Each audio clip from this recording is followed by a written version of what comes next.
Fíjense, el título de este sermón es como una pregunta. Sí, ha sido duro, ha sido difícil, ¿verdad?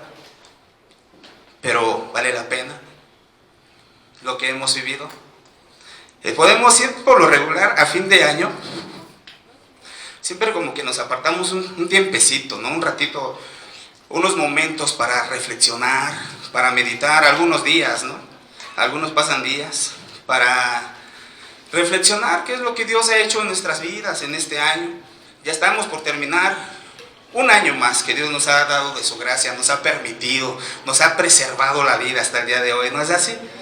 Y yo creo que en todo este año, wow, hemos pasado aún cosas y ya las vivíamos, cosas más difíciles, sí, más duras.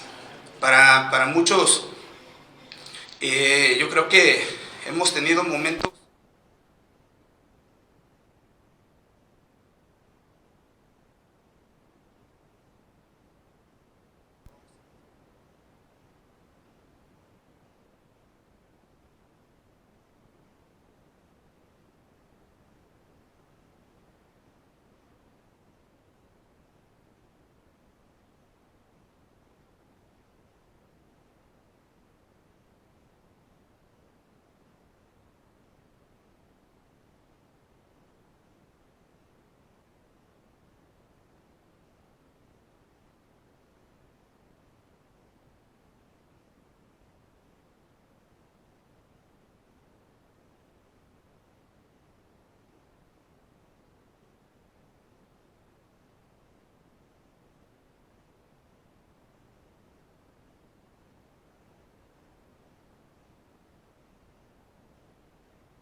que el Señor venga a cada uno dando el ánimo, dando la respuesta, dando así luz a lo que Dios está haciendo, hermanos, y así en medio de las situaciones poder aún entender lo que el Señor dice, que permanezcamos firmes, ¿sí? Y llenos de gozo porque el Señor está ahí.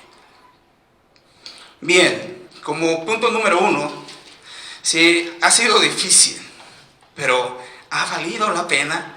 Sí, porque a través de este pasaje conocemos su gracia, ¿sí? En medio de la dificultad, dice el apóstol Pedro, han de vivir, cuando hayan padecido por un poco de tiempo, hayan sufrido un poco de tiempo, el Dios de toda gracia, el Dios de toda gracia, aquel que en Él habita, precisamente es lo que nosotros no merecemos, que Él nos da, como es su amor. Sí, hay gracia que da universal, general a todos, que Él hace salir su sol a buenos y malos, ¿sí? Él hace llover también a buenos y malos, las lluvias vienen para buenos y malos, es un tipo de gracia, pero está la gracia que salva, la gracia salvadora por la cual Él nos da a cada uno y nos ha alcanzado y tenemos la oportunidad de ser alcanzados por esa gracia que salva. Es Él, el mismo Dios de gracia, después de haber pasado por pruebas, ¿sí? Aunque en esas pruebas a veces es probada nuestra fe. ¿Has vivido una crisis de fe? ¿Sí? Ya no quieres saber de la iglesia, no quieres orar, no te dan ganas de servir, ¿sí? Ya no quieres venir, no, y a veces pues hasta saber nada más tú y Dios. Son crisis de fe. Sin embargo, allí está el Señor y dice, mira, tal vez no te mereces mi amor, pero yo te amo. Por mucho que nosotros le fallemos al Señor, el Señor nunca ha tenido en su mente dejar de amarnos, dejar de amarte y su más gracia. No es por lo que hagamos, sino porque Él es el Dios de toda la gracia. Y para empezar, vale la pena, claro, porque ahí es donde vamos a conocer su amor, su amor en gracia. Que Él nos da, Él nos refuerza, Él nos fortalece, Él nos sustenta allí. Aunque nosotros, sus hijos, no le seamos fieles. ¿Sí es así? Él está allí. Has pasado por situaciones, te has alejado y el Señor está ahí y te hace regresar. Por pura gracia. Te ha dado salvación. Has hecho algo para que Dios te salve, te perdone tus pecados. Lo hizo Jesús. Él lo ganó todo ahí en la cruz. ¿Sí? Y eso se llama gracia. Así que en medio de estas situaciones podemos, el mismo Dios de gracia, conocerlo. En medio de eso. No nos lo platica, no lo leemos y lo pasamos aquí muchas veces leyendo, sino nosotros lo experimentamos. ¿Sí? 2. Dice en el pasaje, el Dios de toda gracia, quien los ha llamado. Vamos a pensar, hermanos, si no vale la pena de verdad pasar por la enseñanza, la prueba que Dios nos permite vivir para ser mejores padres, para ser mejores esposas, para ser mejores hijos de Dios, más bien comportarnos como hijos de Dios en los lugares donde Dios nos permite desarrollarnos. Padre, madre, esposa, hijo, empleado, ciudadano, jefe, de todas las áreas donde Dios nos permite vivir. ¿Sí? Y poder conocer, ahí el segundo punto, vale la pena, claro, porque nos ha llamado a su eterna gloria. Estamos hablando de situaciones eternas, de lo que Dios está haciendo en nuestras vidas, nos permite hacer y realizar. Tienen un efecto eterno para la eternidad. Lo que tú estás viviendo hoy, lo que has vivido, Dios te fortalece. ¿De qué manera? Para que a la eternidad nosotros somos parte. Nos ha llamado a cada uno de sus hijos, a cada uno de los cristianos, desde el más joven hasta el más grande. Nos ha llamado para participar de su eterna gloria, para estar con Él por toda una eternidad. Y para eso nosotros vamos a ver cómo es que el proceso, o sea, vale la pena estar con Él toda la eternidad. Nos ha llamado a eso, a ser partícipes, amados hermanos. A veces estos fines de año nos llenan para ser pues a quejarnos, ¿no? A la pura queja. no logramos esto, por esto, aquello, no logramos aquello, por esto, ha sido tu error, ha sido tu culpa, ha sido, ¿no? Echando culpas, viviendo detrás del reclamo, de la queja. Pero no es así, vale la pena, porque esto tiene un efecto eterno. Tú crees que una iglesia está orando por ti, por tu familia, por tu matrimonio, por tu trabajo.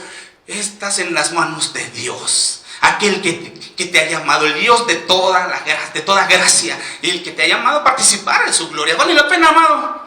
¿Sí? Todo el sufrimiento. Y vamos a ver qué es lo que pasa, cuál es lo que Dios va a hacer Él mismo. Si tú estás esperando que cuando estás viviendo, estás pasando una crisis, cuando estás viviendo una dificultad, tú crees que lo vas a resolver en tus fuerzas, estás equivocado. Si tú crees que vas a cambiar tantito de lo que tú eres, estás en un error. Si tú crees que puedes cambiar a otros, seguimos en las mismas. Porque este pasaje dice el apóstol Pedro, y para introducir, más bien para dar una ilustración, ¿se acuerdan quién es el apóstol Pedro? Él sabe de lo que está hablando. Después de padecer un poco de tiempo, él sabe de lo que está hablando.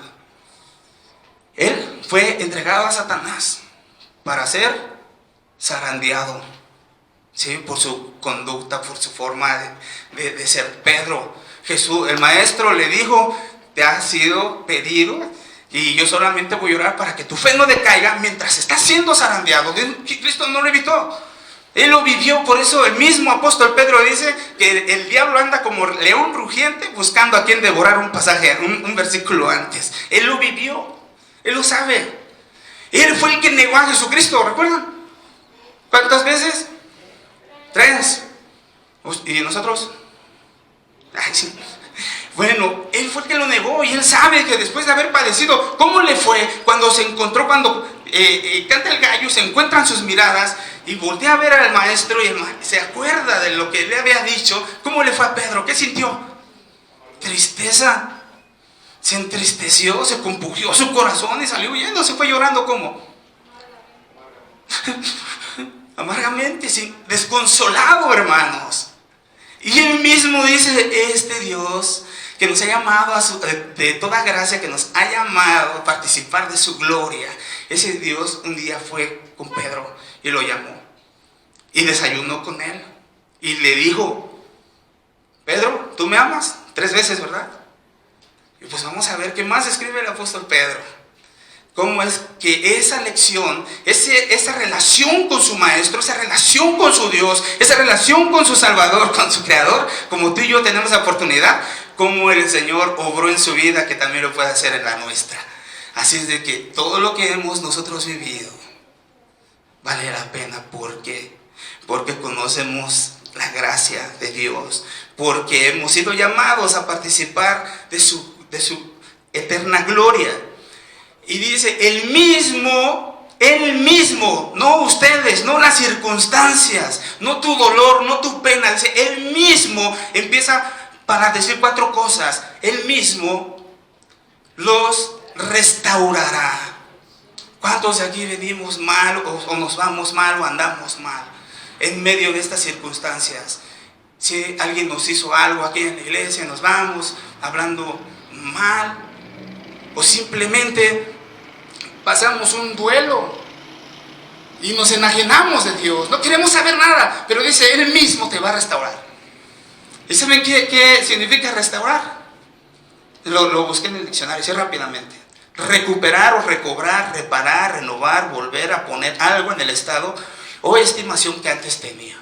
Bíblicamente dice: es devolver a su estado original todas las dimensiones de la experiencia humana con Dios, desde lo material, como el restaurar el templo y su pueblo, hasta lo espiritual, para nacer en Cristo nuevo, de nuevo en Cristo.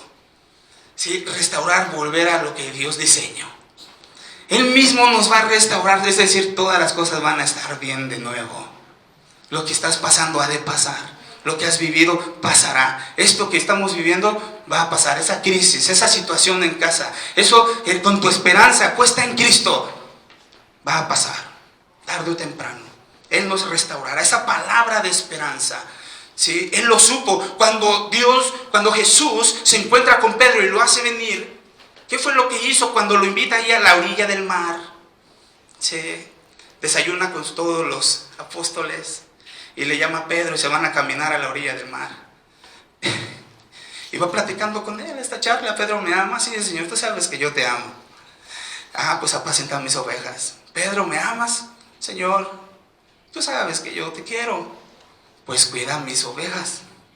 Y por tercera vez, Pedro, ¿tú me amas? Señor, tú lo sabes todo. Es interesante cómo es que la manera que lo restaura, el Señor Jesús aún sabía de Pedro, conocía su corazón, su aflicción, lo que él vivía, lo que él estaba viendo, y lo hace venir de nuevo, como a muchos de aquí nos ha hecho volver el Señor, y estamos aquí. Muchos aún están en la espera, pero Él mismo es el que nos va a restaurar, nos va a decir: todo está bien, sí me negaste, pero conozco tu corazón. ¿Sí?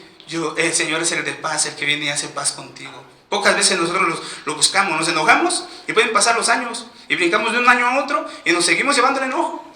El enojo con la familia, el enojo con la iglesia, el enojo con el trabajo, el enojo con el gobierno, el enojo con Dios.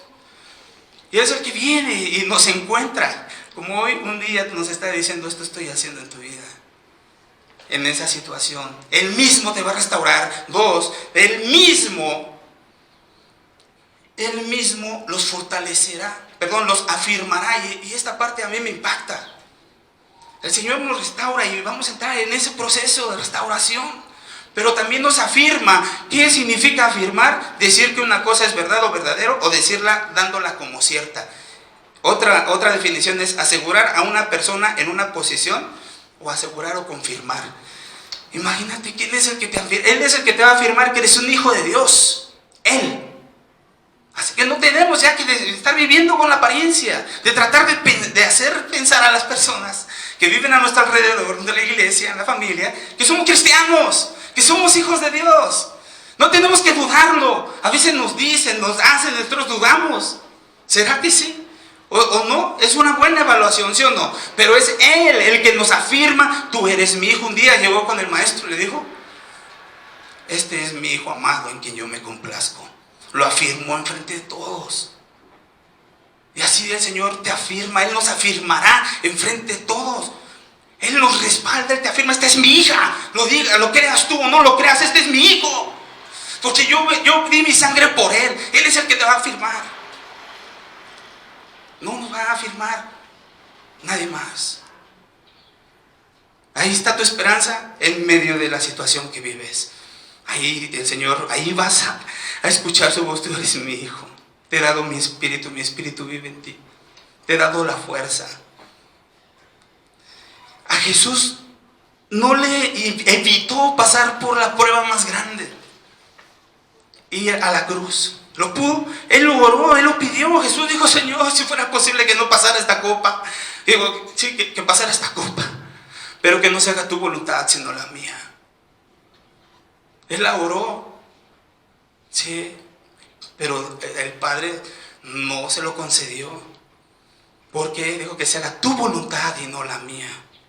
El Señor lo afirma, y en medio de la situación, después que pasó eso, el Señor lo levantó.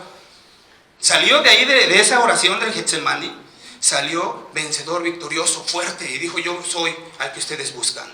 Se entregó, porque su Padre lo afirmó, porque Él sabía, y Él dijo: lo que tú digas, Señor, yo voy a hacer. Lo que tú digas, Padre, eso voy a hacer. Muchos no enfrentamos. Decimos que el Señor pone las cosas a nuestro favor. ¿Cuántas veces lo han escuchado en estas fechas? Así en sus mensajes que escuchan o leen o envían en Facebook, ¿no? El Señor pondrá todas las cosas a tu favor. ¿Será? A la luz de la Biblia, a tu favor. A su Hijo, a nosotros. El Señor nos permite pasar por eso porque tiene grandes cosas, cosas eternas para usted, planes perfectos. Muy bien, para continuar, Él es el que afirma, y nos afirma como padres, nos afirma como esposas, como esposos, como hijos, nos afirma como una iglesia, nos afirma como en una sociedad. ¿Sí? Él es el que nos va a confirmar y nos va a asegurar nuestra posición delante de Él. 3. A Pedro le dijo: tú eres piedra, y sobre esta piedra edificaré mi iglesia. Ahí el Señor lo afirmó. Y no lo entendió hasta mucho tiempo después, como si Dios te ha afirmado en un momento, el Señor te lo dejará ver después que hayas pasado un poco, que hayamos pasado un poco de prueba. La tercera es: el Señor te fortalecerá. Y fortalecer significa ser fuerte o más fuerte a algo, a alguien, adquirir fuerza física o moral para confirmar o corroborar. Necesitamos ser fortalecidos después de las duras pruebas, de lo que hemos platicado. Y Él es el que nos va a fortalecer. No la vamos a encontrar en otro lado. La fuerza para seguir viviendo, para seguir avanzando, para seguir luchando en el nombre de Cristo, con el estandarte en alto de que Él es nuestro Señor. Él nos va a dar las fuerzas para seguir para seguir en el matrimonio, para seguir en la familia, para seguir en el ministerio, para seguir en la iglesia, en su servicio, en la vida. Y por último, el Señor dice: Él mismo los establecerá. ¿Para qué nos va a establecer? ¿Qué significa establecer? Hacer que empiece algo a funcionar, con un propósito de continuidad. Que el Señor nos va a establecer, nos va a hacer hijos, nos va a hacer desde una iglesia. De aquí han nacido misiones. Una familia, otra familia, y ahora ya son muchas familias. El Señor nos establece como su iglesia, como sus hijos, como su pueblo, ¿sí? Como su familia. Y es necesario pasar por todo esto, porque todo lo compartimos. Y pues para continuar, para terminar, hermanos, es importante que entendamos entonces qué es lo que está haciendo en este momento Dios en tu vida. Las pruebas difíciles, tiempos pospandémicos, mucha violencia dentro y fuera de la casa. Pero Dios está obrando su perfecta voluntad, porque el mismo Dios de toda gracia nos ha llamado a participar, díganme si no vale la pena, en su eterna gloria. Así que, hermanos, pidámosle a Él la fuerza, sepamos que Él nos afirma y afirmemos a nuestra familia y a nuestros hijos. ¿Sale? Vamos a orar y continuamos con este culto especial. Cierra tus ojos. Padre, te damos muchas gracias, te alabamos y bendecimos tu santo nombre. Gracias, Señor, porque eres tú que nos recuerdas la obra que estás haciendo majestuosa, el llamado que tú nos has hecho a participar de tu eterna gloria junto contigo, Señor. A veces las circunstancias nos hacen olvidarlo, pero aquí tú estás y siempre has estado allí con tu pueblo, con tus hijos amados, en medio de la enfermedad y en medio de toda crisis. Para la gloria de tu nombre hoy oramos y solicitamos, Señor, que este fin de año sea también especial y diferente, reconociendo todo y agradeciendo todo lo que tú nos has permitido, porque ahora entendemos, Señor, que tiene un propósito en el cual tú nos restauras, nos afirmas, nos fortaleces y nos estableces como hijos tuyos, como pueblo tuyo, para la gloria de tu nombre en Cristo Jesús. Amén. Amén.